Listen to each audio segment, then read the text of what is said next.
नमस्कार, स्वागत, वंदन, अभिनंदन आप सभी लोगों का आज के इस वीडियो में, जिसमें हम क्लास 9 का मैथ सब्जेक्ट का चैप्टर नंबर 8 जिसका नाम है क्वाड्रिलेटरल। तो आज के इस वीडियो में हम इस चैप्टर के कुछ क्वेश्चंस को अटेम्प्ट करेंगे। तो बिना किसी देरी के शुरुआत करते हैं आज की इस वीडियो की और शुरू करते हैं आज के इस क्वेश्चन प्रैक्टिस की वीडियो का। तो आज इस वीडियो का सबसे पहला क्वेश्चन ये कह रहा है कि L line is parallel to M line, show that bisectors of interior angles forms a rectangle. तो इस क्वेश्चन का अर्थ ये है कि दो लाइंस है जिसमें पहली लाइन है एल और दूसरी लाइन है एम। तो हम ये कह सकते हैं कि एल लाइन पैरेलल है एम लाइन के, ठीक है। और चूंकि इस क्वेश्चन में इंटीरियर एंगल्स की बात की गई है, तो यानी हमें इस क्वेश्चन की मदद से ये इनडायरेक्टली पता चल रहा है कि इन दोनों पैरेलल लाइंस के ऊपर एक ट्रांसवर्सल लाइन जरूर है, तभी यहाँ पे 4 इंटीरियर एंगल्स बन रहे हैं, ठीक है। और इन्हीं 4 इंटीरियर एंगल्स के एक एंगल बाइसेक्टर है और इन्हीं 4 एंगल बाइसेक्टर एक दूसरे से मिलकर के एक रेक्टेंगल बना रहे हैं। उसी को हमें प्रूफ करना है कि PQRS एक रेक्टेंगल है, ठीक है। तो कैसे प्रूफ करेंगे? सबसे पहले लिखेंगे गिवन में क्या लिखेंगे? गिवन में हम लिखेंगे कि एल लाइन पैरेलल है एम लाइन के। फिर उसके बाद क्या लिखेंगे? अच्छा, एंगल्स की नंबरिंग कर दे तो थोड़ा सा आसान हो जाएगा चीजों को प्रूफ करना, ठीक है। तो नंबरिंग भी कर देते हैं, नंबरिंग भी हमने कर दी। अच्छा, एंगल बाइसेक्टर का काम क्या होता है? एंगल बाइसेक्टर का सिर्फ और सिर्फ यही काम होता है कि किसी भी एंगल्स को बाइसेक्ट करना, यानी कि दो इक्वल पार्ट्स में डिवाइड करना। यानी हम इस क्वेश्चन की मदद से ये कह सकते हैं कि एंगल 1 बराबर है एंगल 2 के और एंगल 3 बराबर है एंगल 4 के। उसी तरीके से हम ये भी कह सकते हैं एंगल 5 बराबर है एंगल 6 के और उसी तरीके से एंगल 7 बराबर है एंगल 8 के। तो हमें इस क्वेश्चन में इतनी चीज गिवन है, भले ही डायरेक्टली गिवन ना हो, इनडायरेक्टली गिवन हो, लेकिन गिवन जरूर है। गिवन के बाद क्या लिखेंगे? गिवन के बाद लिखेंगे टू प्रूव। टू प्रूव में क्या लिखेंगे? टू प्रूव में लिखेंगे क्वेश्चन का एम, क्वेश्चन का ऑब्जेक्टिव, या क्वेश्चन में हमें कहना क्या चाह रहा है उसे हम यहाँ पर लिख देते हैं। तो इस टू प्रूव में क्या लिखेंगे? टू प्रूव में हम लिखेंगे PQRS is a rectangle. PQRS is a rectangle. अच्छा, एक और बात मैं आप सभी लोगों को बताना चाहता हूं कि क्वाड्रिलेटरल चैप्टर से रिलेटेड कोई भी आपसे क्वेश्चन पूछ ले, ठीक है, और उसमें क्वाड्रिलेटरल या पैरेललोग्राम के किसी भी टाइप्स का नाम लिया जाए या जिक्र किया जाए तो आपके दिमाग में तुरंत उसकी डेफिनेशन क्लिक करनी चाहिए, ठीक है। अगर वो प्रूविंग में उसका जिक्र किया गया है कि ये एक क्वाड्रिलेटरल है और ये क्वाड्रिलेटरल एक रेक्टेंगल है जैसा कि इस क्वेश्चन में दिया गया है, तो हमें रेक्टेंगल टू प्रूव में पूछा गया है, टू प्रूव सेक्शन में पूछा गया है, उसका जिक्र किया गया है, तो हमें तुरंत ही हमारे दिमाग में रेक्टेंगल की डेफिनेशन क्लिक करनी चाहिए। रेक्टेंगल की डेफिनेशन क्या कहती है? रेक्टेंगल की डेफिनेशन ये कहती है कि rectangle is a type of parallelogram whose one angle is equal to 90 degree, that is right angle. अभी डेफिनेशन इस टू प्रूव में क्या हेल्प करेगी? ये डेफिनेशन इस टू प्रूव में, इस चीज को प्रूव करने में ये हेल्प करेगी कि हमें इस चीज को प्रूव कैसे करना है। जैसे कि PQRS एक रेक्टेंगल है, इसे हमें प्रूव करना है। तो रेक्टेंगल की डेफिनेशन सबसे पहले क्या कहती है कि रेक्टेंगल एक पैरेललोग्राम का टाइप है और उसका एक एंगल 90 डिग्री के बराबर होता है। तो हम वैसे ही हमें रास्ता पता चल जाएगा इसके डेफिनेशन की मदद से कि हमें कैसे प्रूव करना है कि PQRS is a rectangle, PQRS एक रेक्टेंगल। तो सबसे पहले हमें पैरेललोग्राम प्रूव करना पड़ेगा कि PQRS एक पैरेललोग्राम है। उसके बाद हमें PQRS में से किसी भी एक एंगल को 90 डिग्री प्रूव करना पड़ेगा, ठीक है। कैसे करेंगे? तो सबसे पहले हम टू प्रूफ के बाद क्या लिखेंगे? प्रूफ लिखेंगे, जिसमें हम इस क्वेश्चन का पूरा क्रियाकलाप करेंगे। प्रूफ में क्या लिखेंगे? अच्छा, एल लाइन पैरेलल है एम लाइन के, तो ये एक ट्रांसवर्सल हुआ ना। अगर ये दोनों लाइन एक दूसरे के पैरेलल है और ये एक ट्रांसवर्सल है, तो क्या हम कह सकते हैं angle 1 plus angle 2 plus angle 5 plus angle 6 बराबर 180 डिग्री। अभी कौन कौन से एंगल लिख दिए भैया? हमको दिख ही नहीं रहा। देखिए, ये पूरा एंगल और ये पूरा एंगल, इन दोनों पूरे एंगल का सम 180 डिग्री बराबर होगा कि नहीं होगा? जरूर होगा। कैसे होगा? करस्पॉन्डिंग एंगल है। क्या है? करस्पॉन्डिंग एंगल है, करस्पॉन्डिंग एंगल। अच्छा, आप गिवन में देखोगे कि एंगल 1 बराबर है एंगल 2 के, एंगल 1 बराबर है एंगल 2 के, और वहीं एंगल 5 बराबर है एंगल 6 के, एंगल 5 बराबर है एंगल 6 के। तो क्या हम एंगल 1 की जगह एंगल 2 लिख सकते हैं? जरूर लिख सकते हैं। क्यों लिख सकते हैं? क्योंकि एंगल 1 बराबर है एंगल 2 के, उसी तरीके से क्या हम एंगल 6 की जगह एंगल 5 लिख सकते हैं? जरूर लिख सकते हैं। क्यों लिख सकते हैं? क्योंकि एंगल 6 बराबर है एंगल 5 के। यानी हम यहाँ पे कुछ इस तरीके का एक्सप्रेशन लिखेंगे कि angle 2 plus angle 2 plus angle 5 plus angle 5 बराबर 180 डिग्री, ठीक है, फिर आप कैलकुलेट करोगे तो आपको मिलेगा ट्वाइस ऑफ एंगल 2 प्लस में ट्वाइस ऑफ एंगल 5 बराबर 180 डिग्री।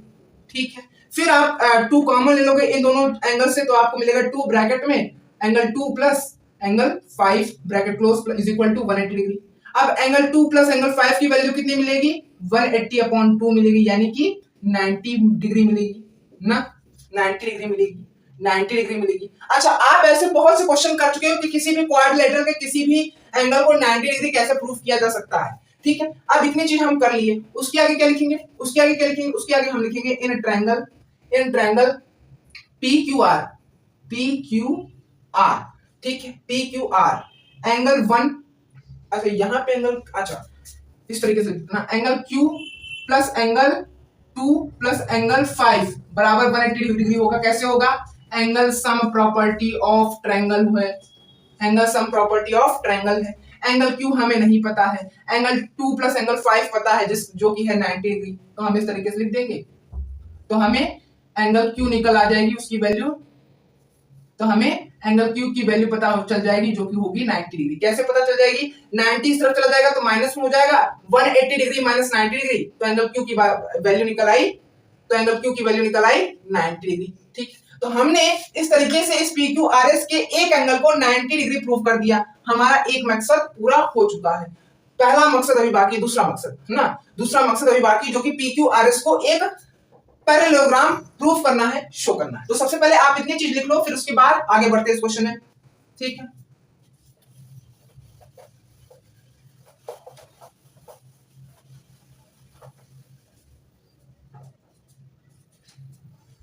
देखिए अब हम क्या करेंगे, अब हम ये शो करेंगे कि PQRS एक पैरेललोग्राम है।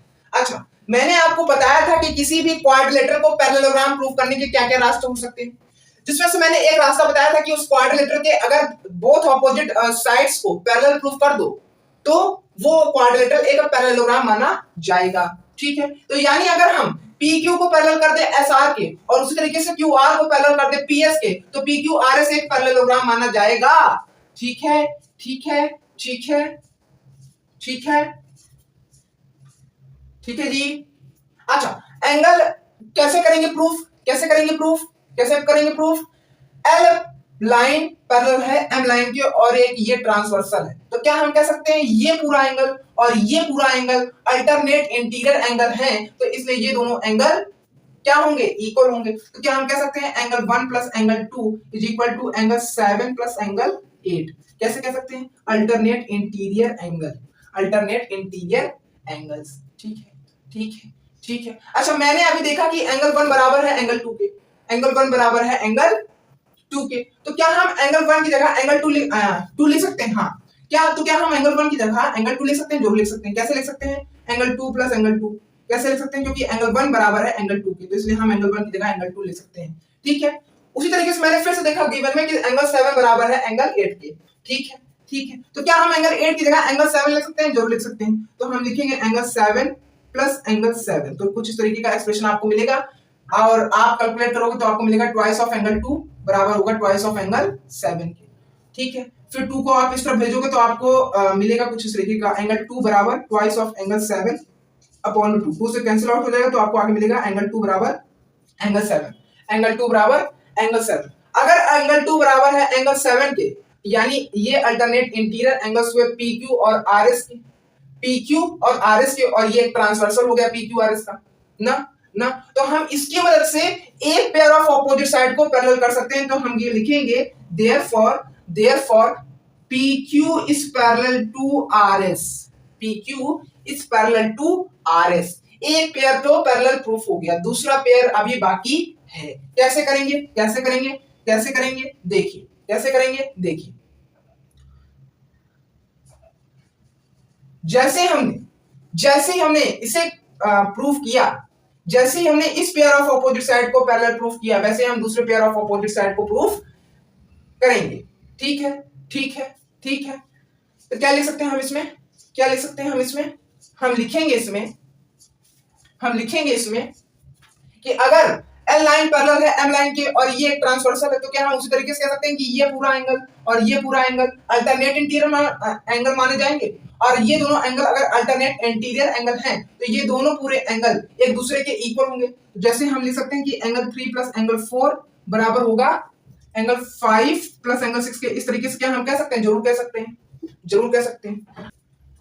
अच्छा, फिर मैंने देखा गिवन में कि एंगल 3 बराबर है एंगल 4 के, एंगल 3 बराबर है एंगल 4 के, तो क्या मैं एंगल 4 की जगह एंगल 3 लिख सकता हूं क्या?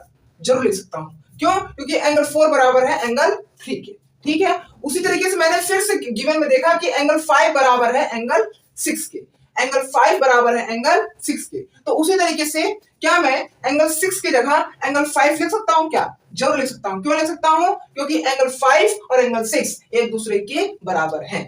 तो मैं जब एक दूसरे की जगह पे लिखूंगा तो कुछ इस तरीके का एक्सप्रेशन बनेगा। किस तरीके का एक्सप्रेशन बनेगा? Angle 3 plus angle 3 is equal to angle 5 plus angle 5। फिर कैलकुलेट करोगे तो आपको मिलेगा ट्वाइस ऑफ एंगल 3 बराबर twice of angle 5।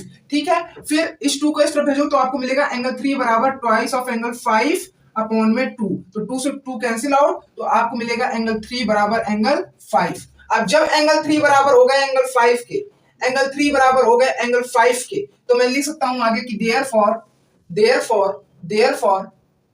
PS is parallel to QR, PS is parallel to QR। इस तरीके से हमने both pair of opposite sides of quadrilateral PQRS को हमने पैरेलल प्रूफ कर दिया। अब लिख लो। ठीक है, जितनी चीजें मैंने आपको इस क्वेश्चन में समझाई उतनी चीजें अगर आपको अच्छे से समझ में आई हो तो वीडियो को लाइक, वीडियो को शेयर और चैनल को सब्सक्राइब जरूर करिएगा। और लास्ट क्लिप रहने के लिए थैंक यू सो मच। मिलते हैं अगली वीडियो में।